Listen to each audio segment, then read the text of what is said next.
This is Singapore. To many, it's seen as one of the biggest economic success stories of the last century, turning an underdeveloped island into a sprawling metropolis in just over 60 years. In the process, its economy has grown to be 20 times larger, and lots of people have got really rich. Incomes went from the same level as Mexico or South Africa to now being one of the best paid destinations in the entire world. This economic model was continually praised, but as Singapore has continued to expand, a hidden set of problems has been growing out of sight. Their economic success has been so great that now many people can simply not afford to live there.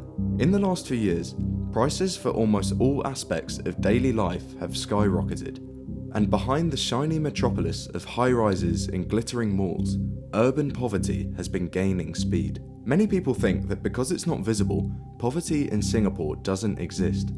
But a 2018 study by the National University of Singapore estimates that 12% of households in Singapore do not earn enough to meet their basic consumption needs, while over a quarter of households don't earn enough to keep up with the rest of the country.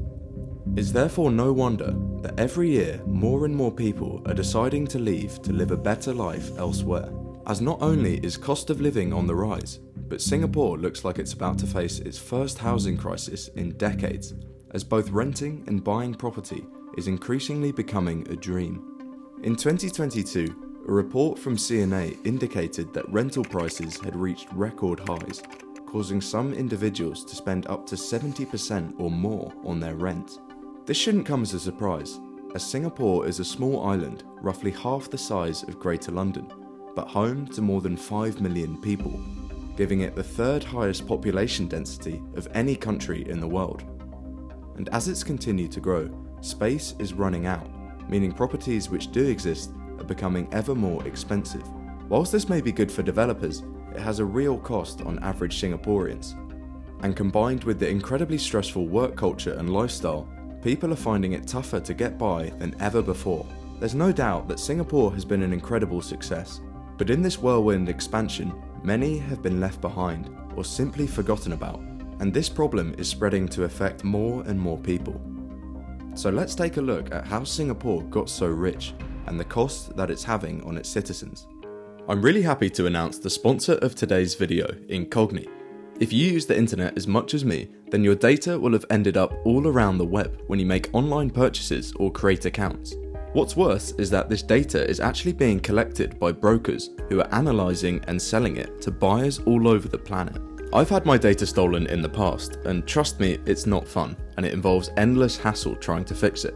There are specific websites where people can directly find your information, and all someone needs to do is input your name and get access to information like your address, phone numbers, employment, and even info on your children.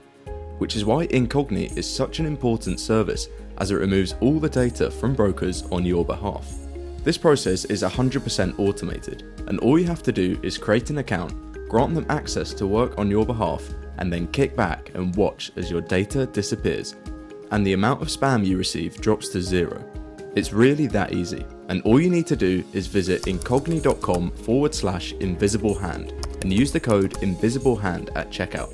This will get you a special 60% off an annual plan, so check the link in the description to get started. The 9th of August 1965 is a day which will go down in history across the world. After nearly 150 years of British occupation and then 2 years as part of the new Federation of Malaysia, Singapore became an independent country, coming under the leadership of one of the most influential figures of the 20th century, Lee Kuan Yew. He had led the campaign for Singapore's independence and is the person who transformed the tiny island into the economic powerhouse we know today.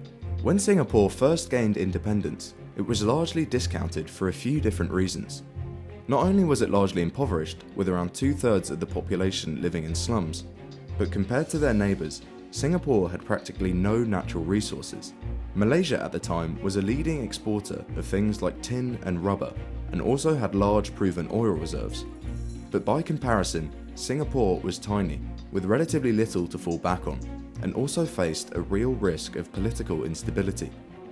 Fortunately for Singapore, its new leader was a visionary, and acted decisively to set the country up.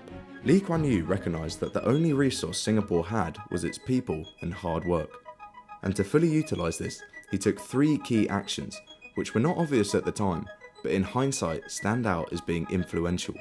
First was the adoption of English as the national language of Singapore. At the time, this faced a lot of opposition from those who favoured keeping cultural roots, but this was decisive in transforming Singapore into the international business hub it is today, and also helped with his second major action, to do everything possible to attract top global talent. Again, people thought Singapore should follow other Southeast Asian countries in a more protectionist approach, but Lee again disagreed and insisted on importing expertise to build a strong foundation for growth. The third and final action was a zero-tolerance approach to corruption. It's common for newly formed countries with so much potential to be ruined by corrupt actors, but by establishing a zero-tolerance approach and paying politicians well, Lee ensured that Singapore's governance was highly effective and kept integrity. By doing this, Singapore was attracting investment from abroad, whilst also focusing on developing its own citizens as a resource. In order to attract more investment and talent, it would need highly skilled people of its own, and so Lee began to develop its own advanced education system. He was a firm believer in meritocracy, and this was reflected in the school systems with something called streaming, which from 1980 separated children at a young age into 3 groups: express, normal academic, and normal technical, based on their test results.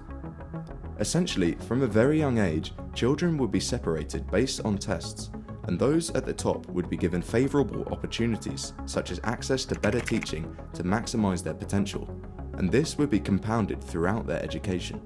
With a highly educated, hard-working, and English-speaking workforce, Singapore began to attract investment on a scale never seen before, and quickly emerged as a leading global hub for finance and professional services. Also throughout this period, the population boomed as economic opportunities increased and people felt more comfortable about starting a family. As a consequence, since its formation, Singapore's population has increased by 3 times, leading to measures at some points to stop people from having more than 2 kids to keep a lid on the situation. There's no doubt that in this period, Singapore was booming, and every year more and more people were attracted by generous work visas and lucrative jobs. But these were slowly building some bigger issues, which Singapore is now only starting to deal with. Today, the nation grapples with an overstretched, stressed workforce, a housing affordability crisis, and a cost of living problem, all of which stem from past policies and require urgent attention to secure a sustainable future. Perhaps the most important issue for people living in Singapore is that of housing. Not only are there not enough homes, but the ones which exist have become unaffordable for the vast majority of the population, making home ownership for first-time buyers nearly impossible without an income far above the average or financial support from family members. Despite being a very small island, housing hasn't been an issue in Singapore until recently. This is because in the 1960s, the Singapore government established the Housing and Development Board, or HDB, to address severe housing shortages and improve living conditions for its citizens. They rapidly constructed affordable public housing units, transforming the urban landscape and providing homes for the majority of the population. By offering subsidised flats for sale and lease, the government not only alleviated housing scarcity, but also promoted home ownership as a means of social stability and economic growth. Today, over 80% of residents now live in high-rise public housing blocks provided by HBD on leasehold land. However, despite previous successes, recent challenges have emerged in maintaining the affordability and accessibility of social housing. As Singapore's population continues to grow and urbanise, demand for HDB flats has outpaced supply, leading to increased competition and rising prices in the resale market. And the government now faces the difficult task of balancing development with limited land resources, which has resulted in fewer new flats being constructed. HDBs also have restrictions placed on them which alienate certain parts of the market, known as the sandwich class, who earn too much to qualify for public housing but not enough to afford private homes. Despite measures including government subsidies, loans and housing grants to offset rising prices, affordability has declined, Singapore's private homes have surpassed Hong Kong to become the region's most expensive, boasting a median price of $1.2 million. Singapore's affordability ratio also stands at 13.7, which means homes on average cost 13.7 times more than the median income, which places it in line with some of the world's most unaffordable cities in Sydney and Vancouver, and well above many of its neighbours. Housing is usually people's biggest expense, and so it's no wonder that as this becomes less affordable, more and more people are choosing to leave. But aside from costs, major aspects of life in Singapore are starting to drive people away, namely the incredibly intense work ethic. And this is no coincidence either. Throughout his time in charge, Lee Kuan Yew stressed the importance of hard work, framing it as a civic duty for every citizen to contribute to lifting the country to upper income status. This focus on diligence and achievement has undoubtedly helped transform Singapore into the economic powerhouse it is today. However, it's also fostered a societal mindset that values constant achievement and competitiveness, known as kiasu. The Singaporean philosophy of kiasu roughly translates to fear of losing or fear of missing out, and reflects a cultural inclination towards competitiveness and the avoidance of losing out on opportunities. Lee Kuan Yew's emphasis on hard work contributed to the development of this mindset, which permeates across various aspects of life, including education, work, and social interactions. While kiasu drives ambition and success, it also has detrimental effects.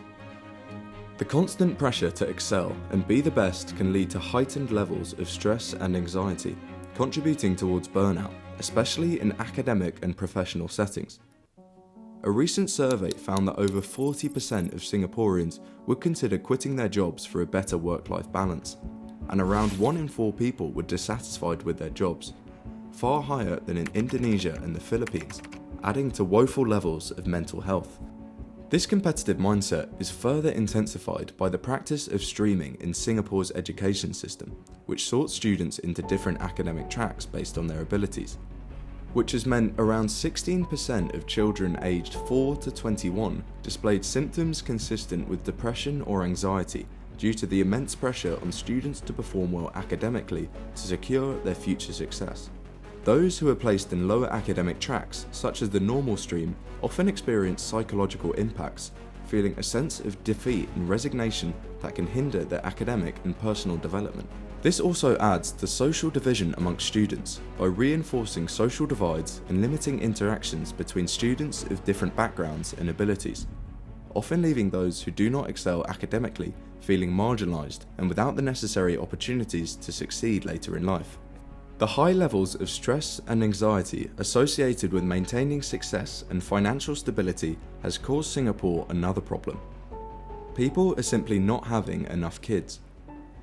Singaporeans prioritise career advancement and financial security over starting a family, and this trend is exacerbated by the high cost of living, especially housing, which necessitates dual income households and further delays decisions about marriage and children.